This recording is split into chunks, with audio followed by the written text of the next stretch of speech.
अस्सलाम वालेकुम स्टूडेंट्स, मैं आपका टीचर हसीब अहमद खान आपको अपने चैनल एचके केमिस्ट्री में वेलकम करता हूं और उम्मीद करता हूं आप सब खैरियत से होंगे। स्टूडेंट्स, क्लास 9 चैप्टर नंबर 1 आज का हमारा टॉपिक है मॉलिक्यूलर आयन। तो स्टार्ट करते हैं। व्हेन अ मॉलिक्यूल लूजेस और gains an electron it forms a molecular ion. जब हमारे पास कोई भी मॉलिक्यूल इलेक्ट्रॉन लूज कर दे या इलेक्ट्रॉन गेन कर ले। लूज का मतलब होता है इलेक्ट्रॉन देना या खो देना, इसको लिख देते हैं। जब कोई भी मॉलिक्यूल इलेक्ट्रॉन अपना लूज कर देता है, खो देता है, या गेन, गेन का मतलब होता है हासिल करना, तो उसको हम क्या बोलते हैं? मॉलिक्यूलर आयन बोलते हैं। मॉलिक्यूलर आयन और radical is a species having positive और नेगेटिव चार्ज यूनिट। हमने पढ़ा था लास्ट टाइम कि जब कोई भी एटम इलेक्ट्रॉन लूज करता है तो उसके ऊपर पॉजिटिव चार्ज आता है, और जब कोई एटम इलेक्ट्रॉन गेन करता है उसके ऊपर नेगेटिव चार्ज आता है। तो वही सेम कंसेप्ट इसके ऊपर भी अप्लाई होता है कि जब कोई मॉलिक्यूल इलेक्ट्रॉन लूज करेगा तो उसके ऊपर पॉजिटिव चार्ज आएगा, और जब भी कोई मॉलिक्यूल इलेक्ट्रॉन गेन करेगा तो उस मॉलिक्यूल पे क्या चार्ज आएगा? नेगेटिव चार्ज आएगा। हमारे पास types of molecular ions, number 1 है जी कैटायनिक मॉलिक्यूलर आयंस। अगर हमारे पास कोई ऐसा मॉलिक्यूलर आयन है जिसके ऊपर क्या चार्ज है? पॉजिटिव चार्ज है, तो उसको हम क्या बोलेंगे? वो कौन सा मॉलिक्यूलर आयन है? कैटायनिक मॉलिक्यूलर आयन है। ठीक है। और इसी तरह अगर कोई हमारे पास ऐसा मॉलिक्यूलर आयन है जिसके ऊपर क्या चार्ज है? नेगेटिव चार्ज है, तो वो क्या होगा? वो होगा एनायनिक मॉलिक्यूलर आयन। ठीक है। उसके बाद हमारे पास ये बहुत इंपॉर्टेंट एक पॉइंट लिखा हुआ है, एमसीक्यूज के लिए बहुत ज्यादा इंपॉर्टेंट है, कि cationic molecular ions are more abundant. ये जो हमारे पास पॉजिटिव चार्ज वाले मॉलिक्यूलर आयंस हैं, ये बहुत ज्यादा कसरत से पाए जाते हैं बनिस्बत किसके? एनायनिक मॉलिक्यूलर आयंस के, जिनके ऊपर क्या चार्ज होता है? नेगेटिव चार्ज होता है। पॉजिटिव चार्ज वाले हमारे पास ज्यादा है, और जो नेगेटिव चार्ज वाले हैं हमारे पास नेचर में कम पाए जाते हैं। ये हमारे पास एग्जांपल्स कुछ लिखी हुई हैं। ये हमारे पास मॉलिक्यूल्स हैं जिसके ऊपर कोई ना कोई चार्ज है। अगर आपके पास मीथेन का मॉलिक्यूल एक इलेक्ट्रॉन लूज कर देगा तो उसके ऊपर क्या चार्ज आ जाएगा? पॉजिटिव चार्ज आ जाएगा। इसी तरह हीलियम अगर अपना एक इलेक्ट्रॉन लूज कर देता है तो उसके ऊपर भी पॉजिटिव चार्ज। नाइट्रोजन अपना एक इलेक्ट्रॉन लूज कर देगा तो उसके ऊपर पॉजिटिव चार्ज। और इसी तरह ऑक्सीजन अगर कोई इलेक्ट्रॉन गेन कर लेती है तो उसके ऊपर क्या चार्ज आ जाएगा? नेगेटिव चार्ज आ जाएगा। ठीक है। फॉर्मेशन जी, अब ये हमारे पास मॉलिक्यूलर आयंस बनते कैसे हैं? When gases are bombarded with high energy electrons in a discharge tube, ये मैंने एक डिस्चार्ज ट्यूब बनाई है, ग्लास की बनी होती है। ठीक है। तो वो कह रहा है कि इसके अंदर हमने क्या भर ली? फॉर एग्जांपल हम इसके अंदर कोई भी गैस भर लेते हैं। हमने इसके अंदर कोई भी गैस भर ली, तो जब हम इसमें से करंट पास करेंगे, ठीक है, हाई एनर्जी इलेक्ट्रॉन्स, मतलब जब हम इसमें से हाई वोल्टेज करंट पास करेंगे, तो आपको पता है कि जो हमेशा करंट होता है, ये नेगेटिव से इलेक्ट्रॉन्स जो निकलते हैं और ये पॉजिटिव की तरफ मूव करते हैं। ठीक है, इस तरह मूव करेंगे तेजी से। तो अब रास्ते में जो भी इसके मॉलिक्यूल्स पाए जाएंगे, इलेक्ट्रॉन जब उसके इलेक्ट्रॉन से टकराएगा तो उसमें से इलेक्ट्रॉन निकाल देगा। फॉर एग्जांपल हमारे पास एक मीथेन का मॉलिक्यूल है। ये मैं कार्बन ड्रॉ कर रहा हूँ। कार्बन के अंदर वाले शेल में 2 इलेक्ट्रॉन्स होते हैं और बाहर वाले शेल में 4 इलेक्ट्रॉन्स होते हैं। 1 2 3 एंड 4। इसको हम ब्लू से ड्रॉ कर लेते हैं। 1 2 3 एंड 4। अब इसने 4 हाइड्रोजन के साथ अपने बॉन्ड बनाया होता है। ठीक है, ये एक हाइड्रोजन आएगा, ये हाइड्रोजन मैं बना रहा हूं। ठीक है, उसने आके अपना इलेक्ट्रॉन इसके साथ शेयर कर लिया। यहाँ पे दूसरा हाइड्रोजन आएगा, उसने भी क्या किया? अपना एक इलेक्ट्रॉन इसके साथ आके शेयर कर लिया। तीसरा हाइड्रोजन है, उसने भी आके क्या किया? अपना इलेक्ट्रॉन इसके साथ शेयर कर लिया। चौथे हाइड्रोजन ने भी क्या किया? अपना इलेक्ट्रॉन आके शेयर कर लिया। अब ये मेरे पास CH4 है। ये जो ब्लू कलर से बनाए हैं ये हाइड्रोजन एटम्स हैं, और ये जो मैंने रेड कलर से बनाया है ये मैंने क्या बनाया? कार्बन एटम बनाया। अब ये CH4 है। अब जब ये जो मैंने ब्लैक कलर से इलेक्ट्रॉन्स बनाए हैं, जब तेजी से इलेक्ट्रॉन इसमें से पास करेंगे तो क्या होगा हमारे पास?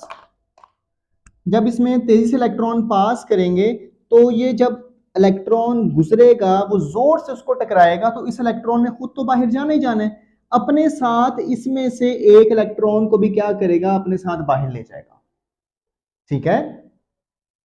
तो अब जब इसमें से एक इलेक्ट्रॉन निकल गया तो ये इसके ऊपर क्या चार्ज आ जाएगा? इसके ऊपर चार्ज आ जाएगा पॉजिटिव। ये जो आपके पास पहले CH4 मीथेन था, अब जब इसमें से इलेक्ट्रॉन निकल जाएगा तो उसके ऊपर क्या चार्ज आ जाएगा? CH4 पॉजिटिव चार्ज आ जाएगा। तो ये हमारे पास क्या बन गया? ये हमारे पास मॉलिक्यूलर आयन बन गया। मॉलिक्यूलर आयन भी कौन सा बना? Cationic molecular ion. तो वो ये कह रहा है व्हेन गैसेस आर बम्बार्डेड।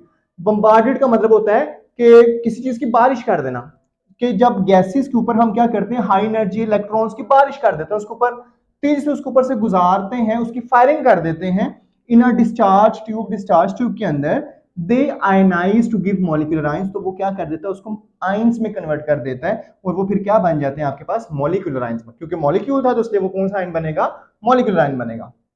ठीक हो गया। ये बहुत इंपॉर्टेंट शॉर्ट क्वेश्चन है जी हमारे पास के जी, formation of molecular ion, how molecular ions are formed. तो आपने ये बस 2-3 लाइनें हैं इसकी लिखनी है। उसके बाद नेक्स्ट हमारे पास बहुत इंपॉर्टेंट शॉर्ट क्वेश्चन है ये भी, difference between molecule and molecular ion, molecule और मॉलिक्यूलर आयन में क्या फर्क है ये बयान करें। सबसे पहले डेफिनेशन है, smallest particle of an element और compound which can exist independently. ये हमारे पास किसी भी एलिमेंट या कंपाउंड का स्मॉलेस्ट पार्टिकल है जो हमारे पास इंडिपेंडेंटली आजादाना तौर पे रह सकते हैं। ठीक है, जो हमारे पास अकेले रह सकते हैं उसका स्मॉलेस्ट पार्टिकल क्या कहलाता है, हमारे पास मॉलिक्यूल कहलाता है। And shows all the properties of that compound, और ये किसी भी कंपाउंड की सारी प्रॉपर्टीज क्या करता है, शो करता है, वो उसको हम क्या बोलते हैं, मॉलिक्यूल बोलते हैं। और मॉलिक्यूलर आयन क्या है, molecular ion is formed by gain और loss of electron by a molecule. जब कोई भी मॉलिक्यूल अपने अंदर से इलेक्ट्रॉन लूज कर देगा या इलेक्ट्रॉन हासिल कर लेगा तो उसको हम क्या बोलेंगे, मॉलिक्यूलर आयन बोलेंगे। फॉर एग्जांपल ये हमारे पास कोई भी मॉलिक्यूल है, ये इलेक्ट्रॉन गेन कर ले या इलेक्ट्रॉन लूज कर दे तो ये क्या बन जाएगा, मॉलिक्यूलर आयन बन जाएगा। ठीक है, इसी तरह charge, it is always neutral. कोई भी मॉलिक्यूल जो होता है ये हमेशा न्यूट्रल होता है, इसके ऊपर कोई भी चार्ज नहीं होता। फॉर एग्जांपल H2O पे कभी कोई चार्ज हमने देखा है, नहीं देखा, तो जो मॉलिक्यूल है इसके ऊपर कोई भी चार्ज नहीं होता। यहाँ पे जी मैं CH4 मीथेन लिख देता हूं, इसके ऊपर कोई भी चार्ज नहीं है, तो ये क्या है, न्यूट्रल है। ठीक है, लेकिन जो हमारे पास मॉलिक्यूलर आयन है इसके ऊपर कोई ना कोई चार्ज होता है, या इसके ऊपर नेगेटिव चार्ज होगा या इसके ऊपर पॉजिटिव चार्ज होगा। ये नीचे एग्जांपल्स भी लिखी हुई हैं। उसके बाद ये फॉर्मेशन, ये बनता कैसे है, जो मॉलिक्यूल है it is formed bye combination of atoms. जब एटम्स आपस में मिलते हैं तो हमारे पास क्या बन जाता है, मॉलिक्यूल बनता है। और हमारे पास मॉलिक्यूलर आयन कैसे बनता है, it is formed by the ionisation of a molecule. जब हम किसी भी मॉलिक्यूल की आयनाइजेशन करवाते हैं तो हमारे पास क्या बनता है, मॉलिक्यूलर आयन बनता है, जिससे हमने यहाँ पे क्या करवाई थी, आयनाइजेशन करवाई थी। नेक्स्ट है हमारे पास रिएक्टिविटी। जो मॉलिक्यूल है उसका है it is a stable unit. जो मॉलिक्यूल है ये स्टेबल यूनिट है, इसको रिएक्शन करने की जरूरत नहीं होती। लेकिन जो मॉलिक्यूलर आयन है ये रिएक्टिव स्पीशी है, ये हमेशा रिएक्शन करने की कोशिश करता है। क्यों, क्योंकि इसके ऊपर कोई ना कोई चार्ज होता है। इसको हमेशा ऑपोजिटली चार्ज पार्टिकल्स आके क्या करते हैं, अट्रैक्ट करते हैं, इसके साथ रिएक्शन करने की कोशिश करते हैं, इसलिए क्या है, रिएक्टिव है।